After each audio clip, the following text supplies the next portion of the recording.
My daughter, 18, and I watched as my wife and boss, Chastity, 25, loaded her suitcases into his car. He came to pick her up Sunday morning for a Monday meeting in New York.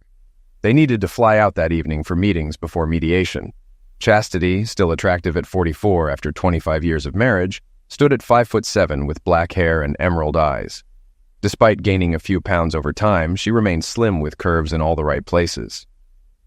We married right after high school, and I worked to put her through university while studying online. Childbirth hadn't altered her appearance, and after law school we moved back to be closer to family, already with 2 children. Julie was born in her first year of law practice.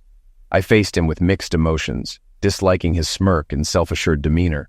Though tempted to confront him, I held back, knowing he wasn't worth the trouble. He and the woman with him were headed to settle a civil case. Unbeknownst to them, I was aware of their alternate plans. A call from a stranger named Louise tipped me off. They declined our offer for a ride to the airport, opting for convenience with Michael's car. It frustrated me not knowing when they'd return. Physically, we were evenly matched, with only slight differences in height and age. Despite his attractiveness, I was prepared for an equal confrontation. My daughter Julie sensed my thoughts and blocked me from confronting him, wisely protecting me from making a scene. We waved goodbye from the porch, while Chastity likely anticipated exciting times with her colleague Michael in the city. Chastity's rise to associate partner at the firm 2 years ago changed our lives. And not for the better, as power seemed to affect her negatively, a fact known only to me.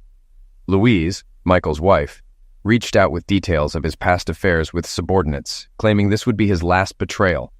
They set a trap for him, and once his car disappeared, Julie and I retreated indoors.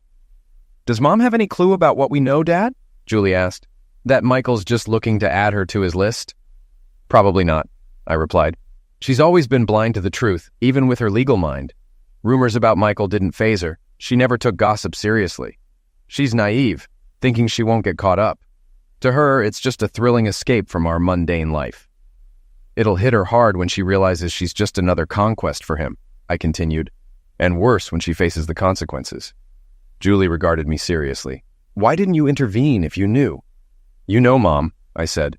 If I warned her against an affair, she'd brush it off as jealousy. It'd just lead to a pointless argument. Once she's set on something, nothing can change her mind. "Does his wife know?" Julie asked. "Yeah, and her father too," I replied. "They're ready to catch them in the act. This isn't his first rodeo. Louise knows about his past affairs. Her kids are grown, so she's ready to end the charade of their marriage." "Will you forgive Mom?" Julie asked anxiously. "Not this time," I said. "I forgave her once, but now it's different. It's time to move on. Divorce was on the cards the moment she left. The image of my daughter's shocked face will stick with me forever, as she, like our other children, never knew.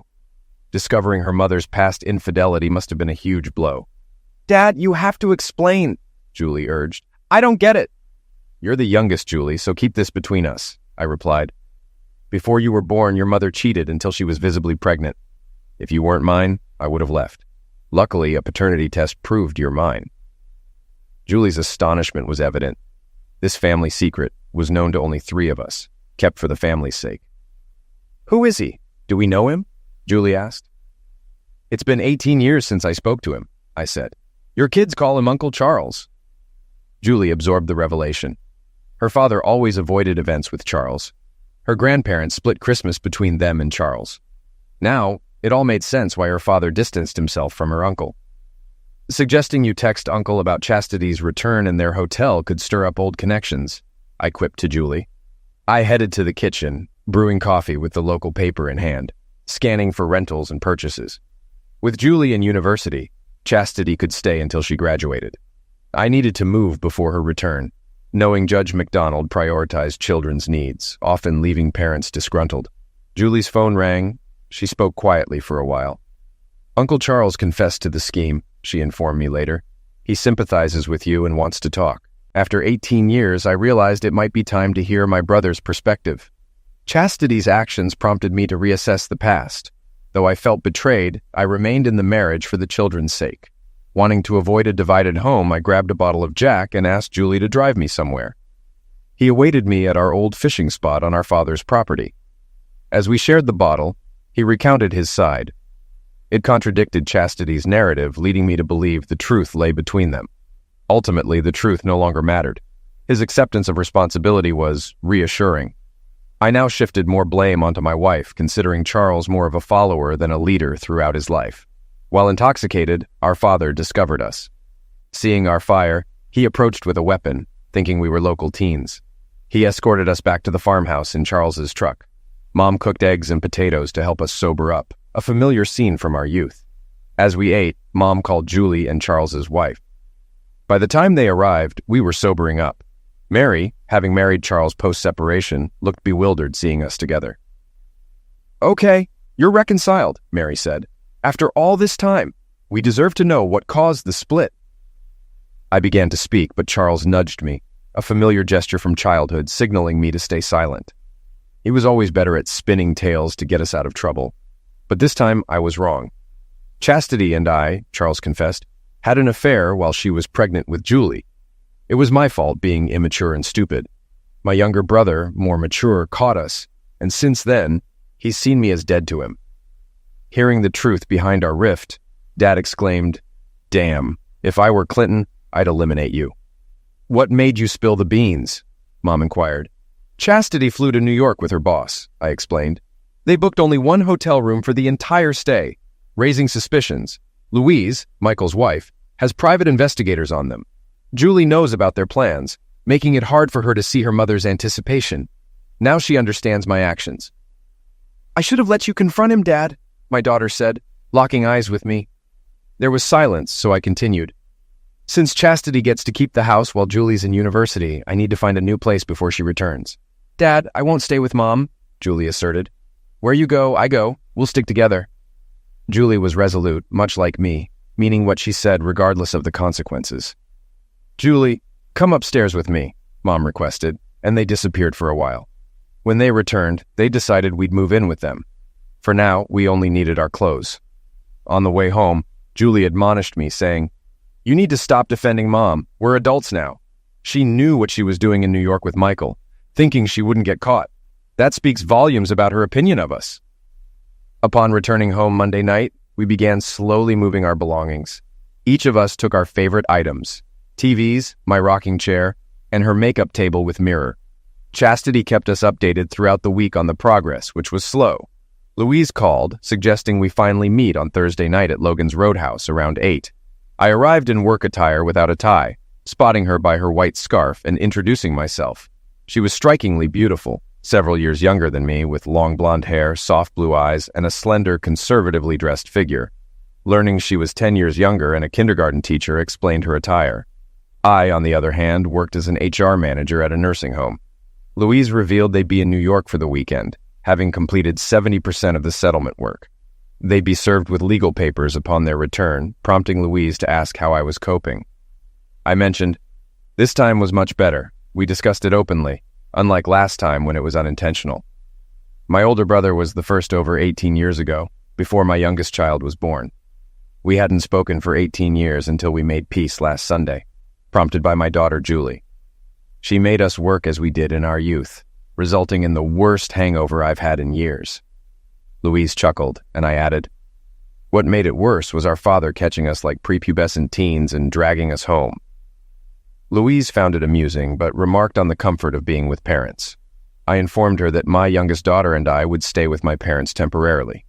Taking only essential items, I planned to keep Chastity's number active until Sunday, then block her forever. Before parting ways, Louise and I danced at a nearby bar. Despite everything, I returned home in good spirits, to be questioned by my daughter Julie, who seemed to know everything. The following day, as we prepared for the day, Julie kept teasing me with, "Daddy's got a new girlfriend." We had a great Sunday dinner, and my parents were already comfortable. It was special for my mother to cook for us again, and she was happy we all ate well with little leftover. At 1 a.m., a call startled me awake. Louise confirmed they were asleep when the hotel detective entered, with the whole event filmed by cams. She sent me a temporary copy of the video. I got up, dressed, and went downstairs to make tea. My mother joined me as I finished making a cup. "Is the water still hot?" she inquired. I rose to prepare her some tea. As I showed her the video I just received on my phone, I observed my mother's changing expression. Chastity and Michael were captured undressed under the sheets, their shocked voices evident. They appeared as deer caught in headlights, suggesting their actions weren't innocent. Mom promptly saved a copy to her own phone. "We're through with Chastity," Mom declared. I loved the shock on her face when served with the civil suit. "Julie and I blocked her number tonight," I informed her, as we were warned they'd be served with lawsuits. Mom took their phones, and I guided her through the process. Sharing tea in the middle of the night with my mom brought back fond memories. Later, I instructed the receptionist to block all calls from my wife, not wishing to speak with her. Around 11, the receptionist asked, "She's calling every 20 minutes. How can we stop this?" "What's your mobile number?" I inquired. She provided it. "I'm sending you a video clip. If she asks to talk to me again, request her cell number. If she gives it, send her a copy, and let her know Julie and I received it last night." That was the last I saw of her that day. Before leaving, she confirmed, "I did what you asked. Once she received it, the call stopped. If you or Julie need anything, just call, okay?" I nodded in agreement. "Thanks, boss," she said. I kept it to myself. While my mom cooked dinner and Julie assisted, I briefed my daughter on the work incident. A text from an unfamiliar number came through, purportedly from my mom, asking me to call her. It didn't take long to realize it was likely Michael's number. "I think your brothers will contact us around 8 o'clock tonight," I remarked. "Your mother will reach out to them. They were probably already at the house and found us gone." "If they do, they'll be surprised," Julie remarked. "I left a note for Mom, suggesting you'll be making Michael move out since his wife kicked him out. It's amusing because I knew Chastity would never confess to our sons." "Hey, Dad, let's ditch our phones for a bit," Julie suggested. "That way my brothers will have to reach out to Mom to figure out what's happening." That's exactly what we did, making it a peaceful night for us, but not for others. Later, we learned that my sons visited our old home. Upon noticing my favorite chair missing, they searched the entire house. It became evident Julie and I had moved out when they found her note in the kitchen. Their calls to us went unanswered, adding to their frustration. Their mother claimed ignorance about the note's meaning and our departure. Despite their efforts, they couldn't locate us. Eventually, they turned to Uncle Charles, who hinted that perhaps I didn't want to be found given what their mother had done. Shocked, they overlooked questioning how Charles knew. In their quest to find us, my sons spread news of the breakup faster than gossip could. By the following workday's end, my secretary connected me with Jake, my eldest, who promptly got to the point after exchanging pleasantries. "What's up, Dad?" he inquired. "Where do you and Julie live now?" "Not much, considering how what was once wrong is now right in our world and vice versa," I replied. "Let's steer clear of religion, Dad," he cautioned. "Just give me the facts." "Check your texts for what I just sent," I instructed. "That'll answer your question. Forward it to Jason, and if you want to chat, swing by Grandpa's after dinner." With that, I ended the call, sent the video, and notified Julie of my actions. Within 10 minutes, Jake responded, "Wow, I'll be at Grandpa's by 8. My parents excused themselves, leaving my kids and me to discuss our marital situation. We listened to their advice on my next steps. The boys didn't view their mother's actions as grave and suggested I move on. "We all mess up, Dad. Remember how many times you forgave us growing up?" This irked their younger sister. "You may be my brothers, but you're both idiots," Julie spat angrily. "It wasn't an accident. Mom and Michael planned everything. The hotel room was booked for Mr. and Mrs. Deuce Michael Truscott a week before they left." Watching my son's expressions as Julie recounted the events, it was a look I'll never forget. "We watched Mom leave our house that Sunday afternoon knowing she was going to cheat," Julie continued. "She made him pick her up, seeming apprehensive about what she was getting into. Dad offered to take her to the airport, but no. She wanted to flaunt it by leaving with him. We were probably the back of their jokes on the way to New York. She didn't know we knew, didn't realize we saw through their act. Julie asked me why I didn't intervene, and I explained she would have lied and denied it. Your mother's actions showed she was leaving the marriage." "This wasn't an accident, it was all planned," Julie emphasized. "Dad and I knew 2 weeks before she left. Michael's wife warned us. That's why we had video within an hour of them being served with the lawsuits.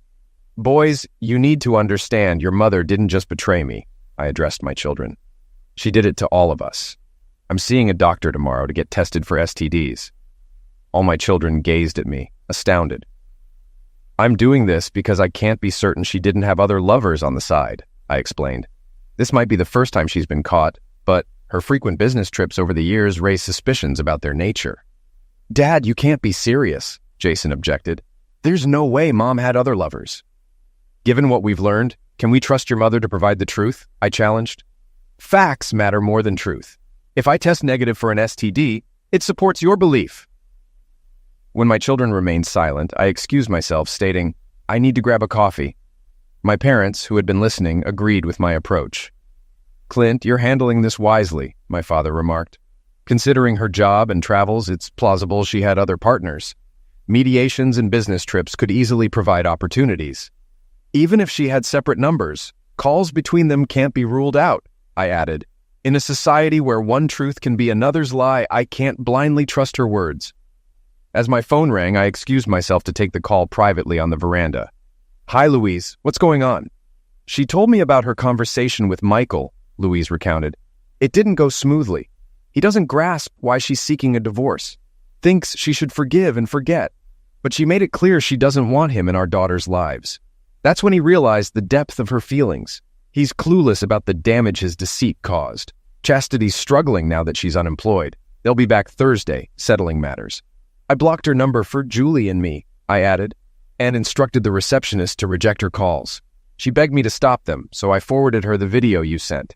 Now she knows we're aware. Must be tough for her to lose control. Louise informed Michael his stuff's in the garage until he picks it up, I continued. Change the locks too, just to gauge his reaction. I had a heart-to-heart with my kids, I explained. Explained why I'm getting tested. Asked them, do you honestly think your mother would confess if there were others? Taking it one step at a time, Julie and I moved out. We wrapped up our conversation, wishing each other good night. When I entered the kitchen, they all fixed their gazes on me, anticipating my words. I'm taking tomorrow off, I announced. Got a lawyer's appointment at 9. Want those two served with lawsuits as soon as they touch down on Thursday. Tears welled in my son's eyes, realizing the gravity of the situation. My father spoke up, addressing Jake and Jason. Michael won't be the first, but he'll be the last. I'd have dealt with the first one differently. That's not true, Jason protested. Mom denied it until we showed her the video. You're clueless, my mother interjected. Ever wondered why your father never talked to Uncle Charles until now? They patched things up Sunday night. Charles confessed, Julie added. He admitted Dad didn't deserve it, but he did. Emotions ran high when I told Dad about their reconciliation. I put the kettle on as my children processed their mother's actions. Their future reactions would define them. The boys opted to head home, leaving the kettle boiling. With Julie in bed, I seized the opportunity for a heart-to-heart with my parents. Mom warned, they'll be watching you. How you handle it will guide them. I understand, Mom, I replied. I'll strive to remain composed and let the lawyers handle it. I can't alter the past. Except for drastic measures, it's beyond my control. Some might see this as the final call, my father conceded. You're correct. But in my view, chastity isn't worth risking jail time, I affirmed, echoing Charles's sentiment. My father beamed with pride. You're a better man, son. Your mother and I raised you well. At the lawyer's office, I detailed the events leading to our meeting. Her interest piqued when I mentioned my wife's employer. Did you know I once worked there? She revealed. They have a strict code of ethics, which I still possess. We might consider suing the firm alongside them. While we may not gain much beyond legal fees given current judicial trends, it'll pose significant issues for both Brenda Ferguson. Let's proceed, I agreed.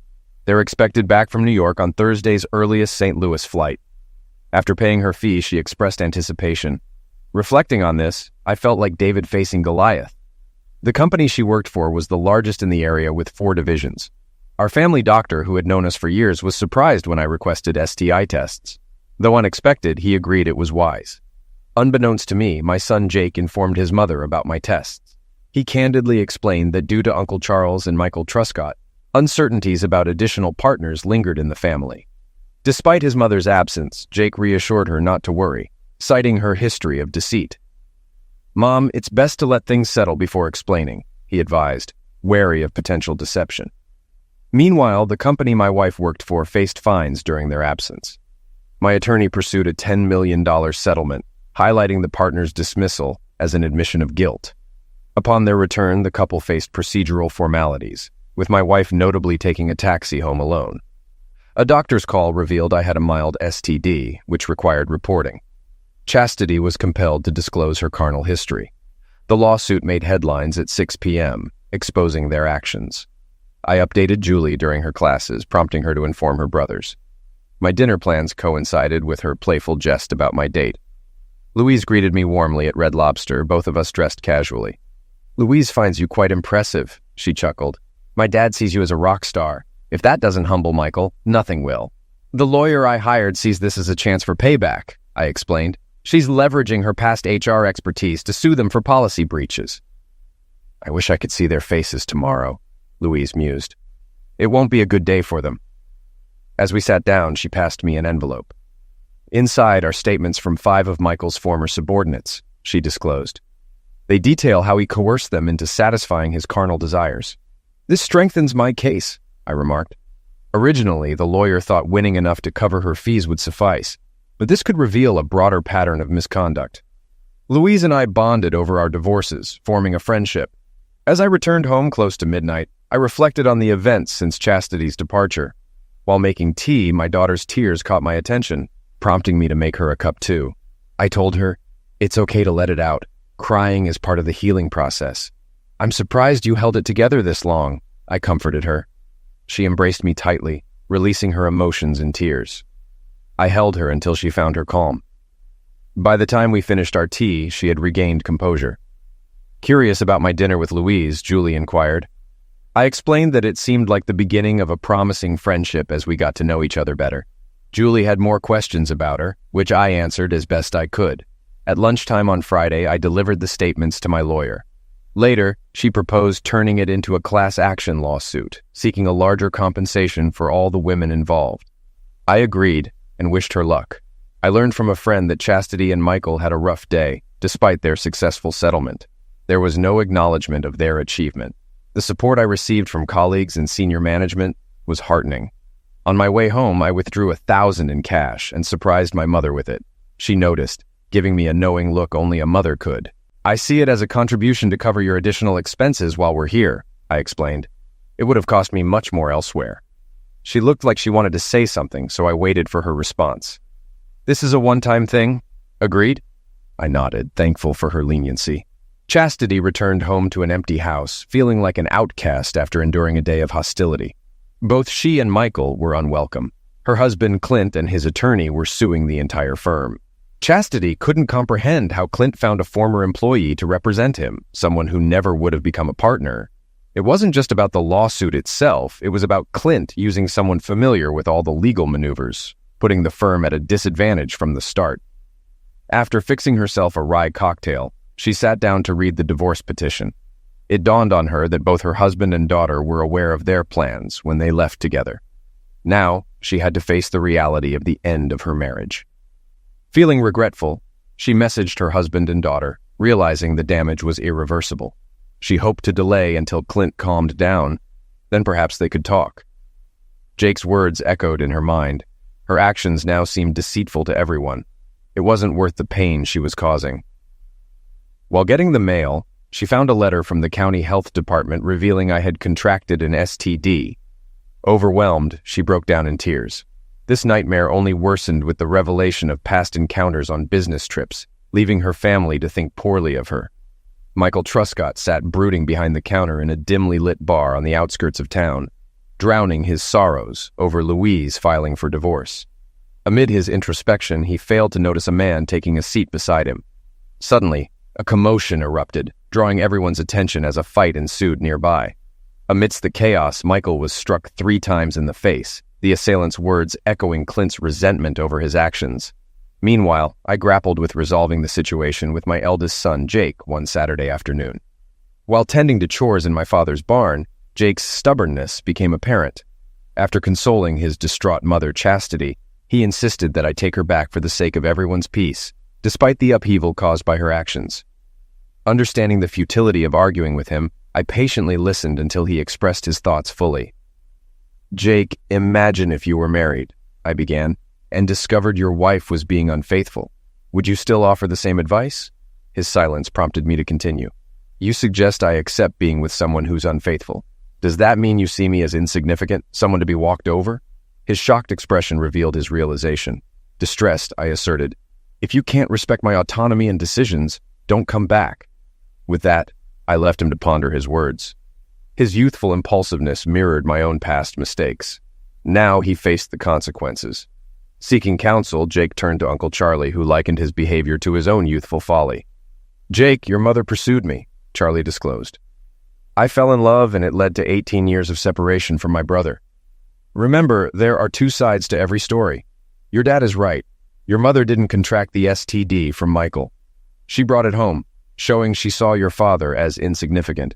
After all he did for the family, this was his reward. Fix this, or risk losing your father forever," Charlie warned. She had her chance with me. Sadly, her actions show she learned nothing. At the firm where Chastity and Michael worked, Monday morning was triumphant. My lawsuit dropped. They were back in good standing, lauded for their successful settlements. Despite his injuries, Michael persevered, sharing the ordeal with Chastity privately. Exiting the nursing home, I found Chastity by my car, worn out and weary. I treaded carefully in our interaction. "Back off," Chastity demanded. "Michael has his own troubles, thanks to your vengeful streak." "I genuinely have no idea what you're talking about," I replied. "He got attacked," Chastity persisted. "The guy said he's your friend and will keep doing it."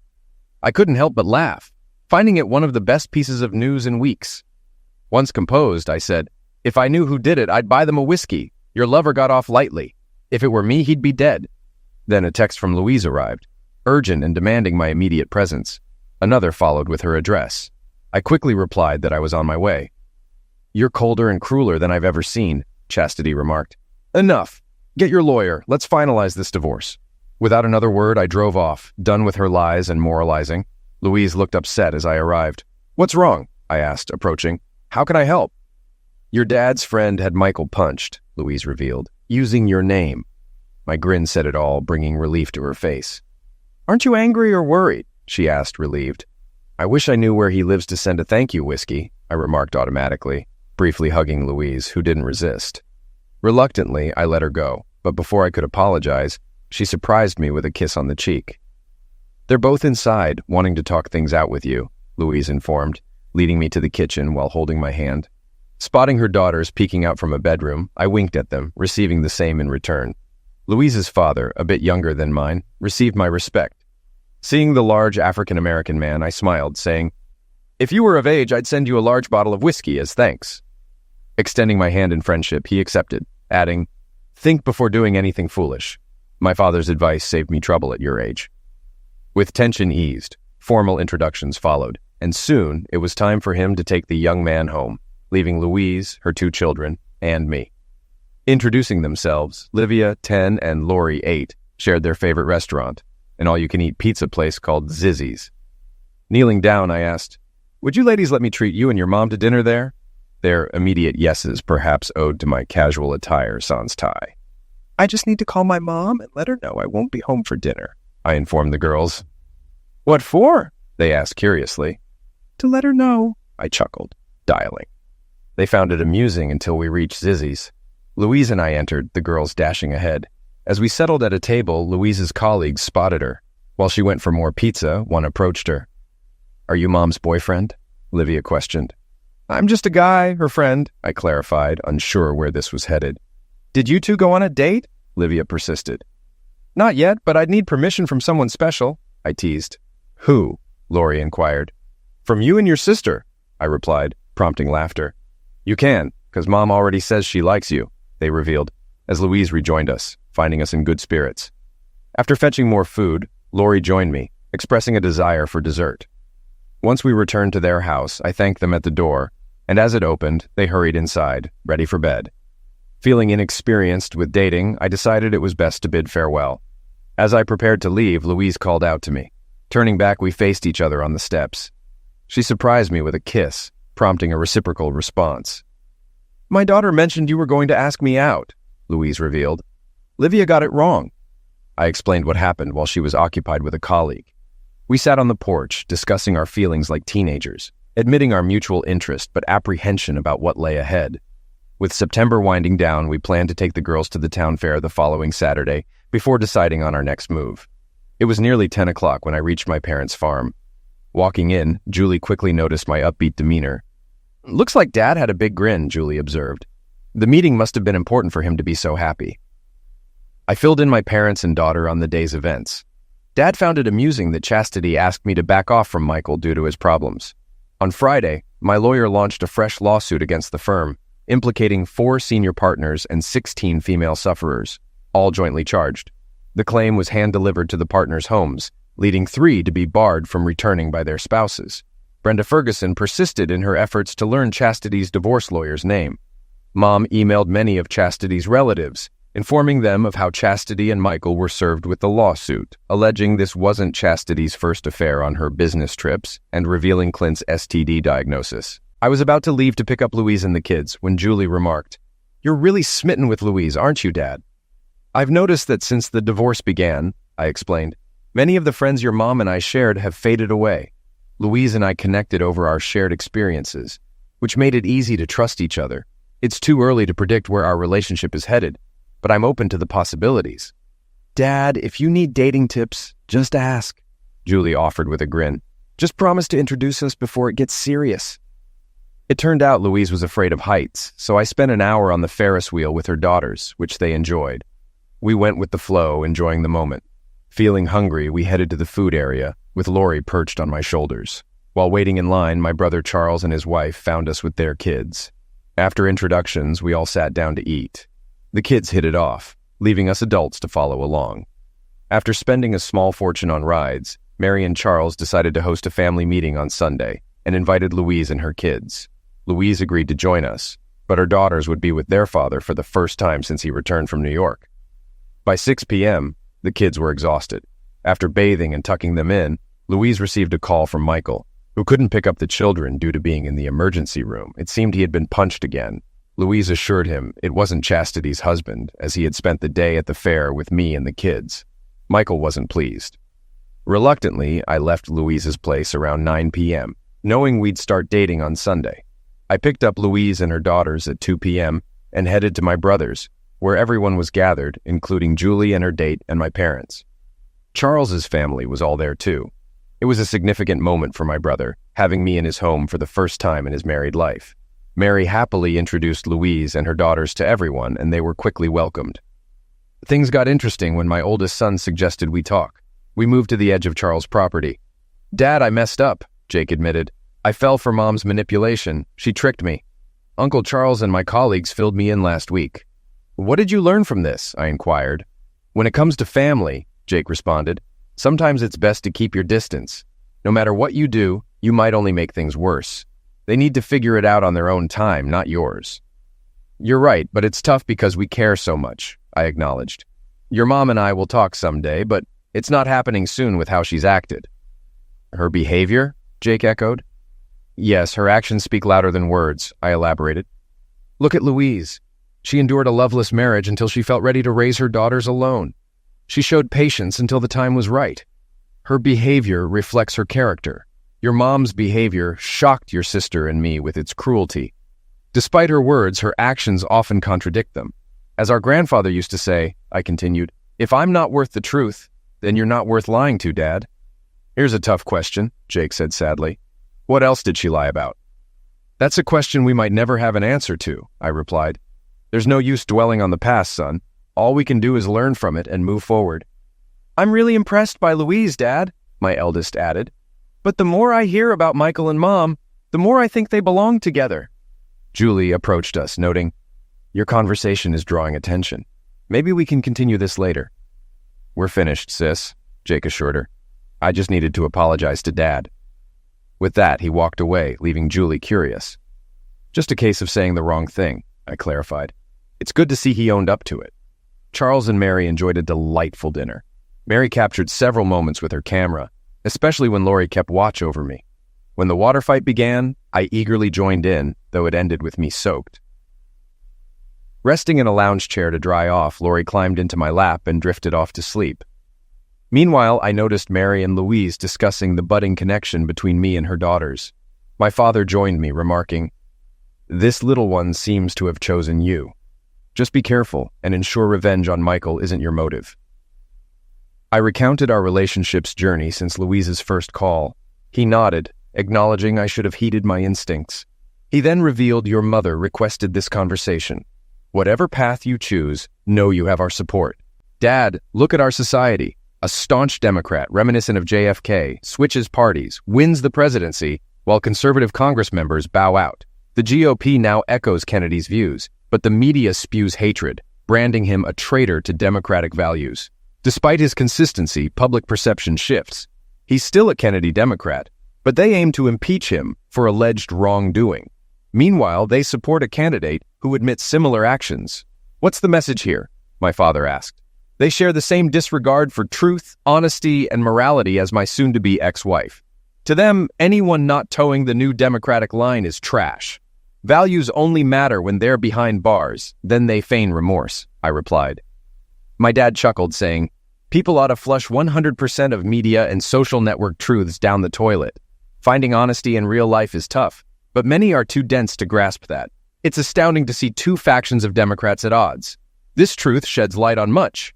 And considering his remarkable achievements despite fierce opposition, I ponder whether their animosity stems from his competence overshadowing their ineptitude. Most seeking re-election boast years in office without tangible progress."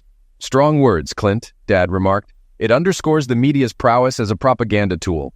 On Monday, while I was in my office, a detective came to discuss the ongoing issue with Michael Truscott. It took me about an hour to explain what I knew and to provide a list of women whose spouses had discovered his affairs with their wives. "Officer, I suggest you speak with Brenda Ferguson and ask her for the list," I said. More than 6 weeks have passed since I learned about their relationship. Louise, Michael's wife, called me to inform me of their plans. It had been at least 4 weeks since they went on a romantic trip. I met his wife for the first time while he was in New York with my wife. Since then, due to our spouse's actions, his soon-to-be ex-wife and I have grown closer and are now in a relationship that we are still trying to understand. "It certainly presents a different picture," the detective said. "Michael Truscott has his reasons for accusing you directly. He seems to blame you for ruining his marriage rather than his own behavior. I'm beginning to think he's the type of person who can't accept responsibility and blames others." After he left, I called Brenda and told her what had just happened. She anticipated this. Michael was the kind of person who would set others up, and she believed he was behind her dismissal from the firm. Then Brenda informed me that my wife had finally found herself a lawyer. I found out when I returned home to my parents that it was my mother's letter that made Chastity give up. Until then, she still thought something could be worked out between us. Once I calmed down after everything that had happened, I realized that Chastity must have believed I sent the letter out of revenge. On Wednesday, Julie and I took Louise and her daughters to dinner at Olive Garden, where my sons joined us. During the meal, I shared that Chastity had finally hired a lawyer to handle her divorce. Louise's daughters seemed excited about Julie for some reason, and Julie enjoyed the attention. Overall, Louise and I considered the dinner a success. 2 months have passed since the last family meeting.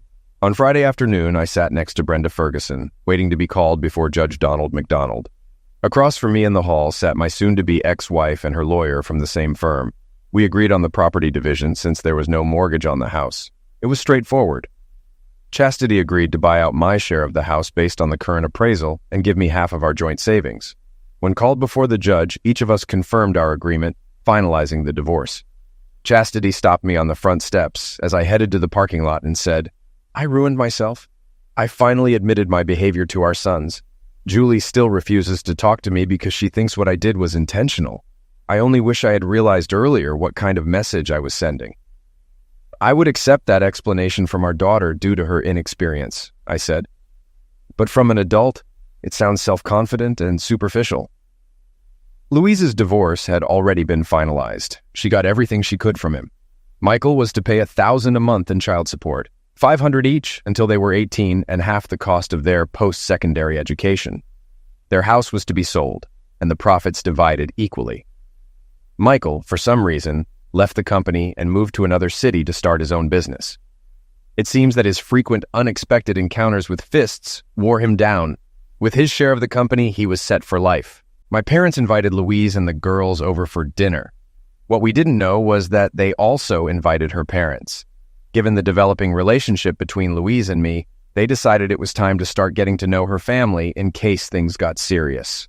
Brenda Ferguson negotiated with the insurance company responsible for the firm's liability insurance, and it looks like the case will be resolved out of court. After paying her 30% share, we all received more than $750,000. We sat around Mom's formal dining room table, which was being used for the first time in years, just relaxing after a big dinner. When I stood up, I pushed back my chair and got down on one knee. Taking the ring box out of my pocket, I said, "Louise, will you take a second chance and marry me?" Louise, in complete shock, said yes. That's when the real party started. Mom had to call Charles and Mary and my 2 sons to share the good news. They arrived within half an hour. Amidst all the excitement, I noticed Lori was crying, so I walked over to her. As she sat on the floor, I sat down next to her. She immediately climbed onto my lap. "What happened, baby?" I asked quietly. "Nothing. I'm just happy that you're going to be my dad," Lori said. I looked at Louise, who had tears in her eyes. I think she could see them in mine, too. I stood up, holding Lori, and walked over to her mother. Everyone understood that this was an important moment of closeness. Livia came and stood next to us. "Dad," Livia said, "when Mom and you get married, will we also take your last name?" "As soon as the court allows," was my answer. "Livia and Lori," my father said. "From now on, you can call us grandparents. Okay?" My only thought was how much time my new daughters would spend with my parents. Both looked forward to time on the farm. My father would teach them to ride horses in no time. Later, in private, Louise asked how I planned to convince Michael Truscott to let me adopt his daughters and change their last name to mine. "Leave it to me," I said. Then we began our earnest search for a home. The plan was for Louise and the girls to move in before our wedding. About a month later, I showed up unexpectedly at Michael Truscott's office. His secretary told me to go in. I walked in and closed the door behind me. His face had begun to heal, but he looked much different. He had been punched 8 times. The detective interviewed all his former lovers and their spouses, but had no firm suspects. I decided to risk that Michael truly believed I was responsible for his injuries. "I think you heard that Louise and I are getting married," I said before he looked up. Michael's face went white as he looked up. He seemed to believe I was responsible for his injuries. "What do you want from me?" he said fearfully. "I need your permission, in the form of a legal document, to adopt your daughters so they can legally take my last name. This isn't just my wish, it's Livia's. She asked her mother and me if she and her sister could take my last name. This must be done in a way that legally recognizes us both as their fathers and allows them to change their last name to mine." "Why should I consider this?" he asked. "This will get you away from me forever," I said. "If you don't agree, you and I can meet often." It took him half an hour to type and print the document I requested. I knew he didn't care about his daughters because he hadn't seen them since he left for New York. His secretary, who was also a notary, certified and stamped the document. According to Louise, he only married her because she got pregnant. His family pressured him into proposing when they found out. I arrived at the school where Louise taught kindergarten just as she was letting the class go. I had to go to the office because they didn't know me there. I asked one of the employees to call her class and have her come to the office. She was surprised to see me. "Louise, I made a promise to your daughters on the day of our engagement," I said, handing her the envelope from my inside jacket pocket. "I think this will allow us to give them what they want." She took it, opened it, and read the document inside. "How?" she asked, her eyes filling with tears. "Michael still believes I'm responsible for his face-meeting fists," I said. "I used his fear to our advantage to achieve this for us.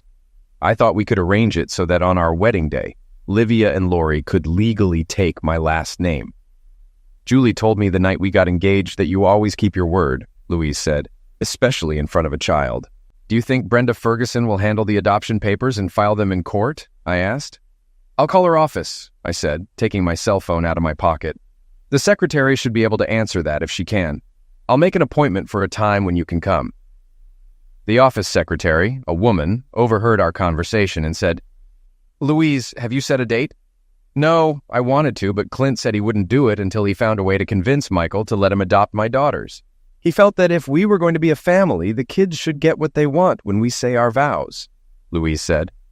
We were able to meet with Brenda later that afternoon. She was delighted for both of us. Within 20 minutes, she prepared the necessary documents and printed them with the notary statement I provided. They were due to be filed in court by the end of the day. It took a week before we found out that my adoption and their last name change would be approved. All they wanted to know was when it would take effect. To resolve this, we held a family meeting. We scheduled it for Sunday because the movers would still be moving Louise's and the kids' things to our new home the rest of the week. Louise and I were at work the next morning when the detective investigating the ongoing attacks on Michael Truscott visited us to inform us that 2 arrests had been made. One of those arrested was another senior partner at the firm with whom Michael had slept, and an African-American man who still believed they were in a relationship. Both of those arrested were men. My brother Charles and his wife met us on Sunday. We were the last ones to arrive, bringing a huge pot of Boston baked beans that Louise had made. It was a potluck brunch. After the greetings, my future father-in-law asked, "What's new?" "We want to announce that in 2 weeks, 6 days before Christmas," I said, "if we can use the little shed for our parents' equipment, 2 things will happen. First, Louise and I will exchange vows. And second, the adoption of Livia and Lori will be completed. All 3 will take the name Walker. We will be spending our honeymoon next summer with our daughters," Louise added. "It will be either at Disneyland or Disney World." There was a commotion, but in a quiet moment, Livia came over to me and sat on my lap, saying, "Thank you, Dad." "For what?" I asked. "Because you love us enough to keep your word," she replied. I couldn't respond because the 10-year-old girl's sincere words left me speechless. I just took her into my arms and hugged her tightly.